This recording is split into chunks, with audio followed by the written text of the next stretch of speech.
uyasina uThixo kabhemu uyasina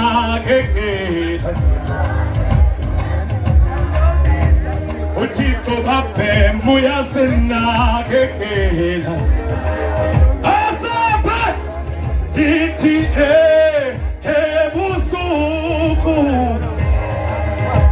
ebusuku ona azemini uThixo kabhemu uyasina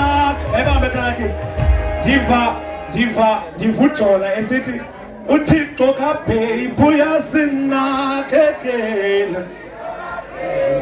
abashadileyo bathi oh uThixo kabhemu uyasinakekela uThixo kabhemu uyasinakekela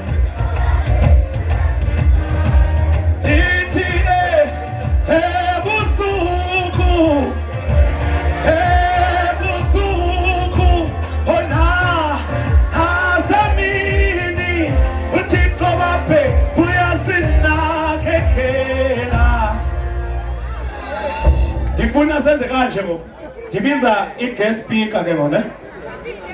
ndifuna ubiza i-introduction of i-guest speaker ezakwenziwa nguMr. L.I. Mngxingwa yes hayi nisekhona nini hayi nikuthe kanti nisekhona nini okhoya announcement nje incinci efuna ukwenziwa molweni entweni ngakwenini cela abantu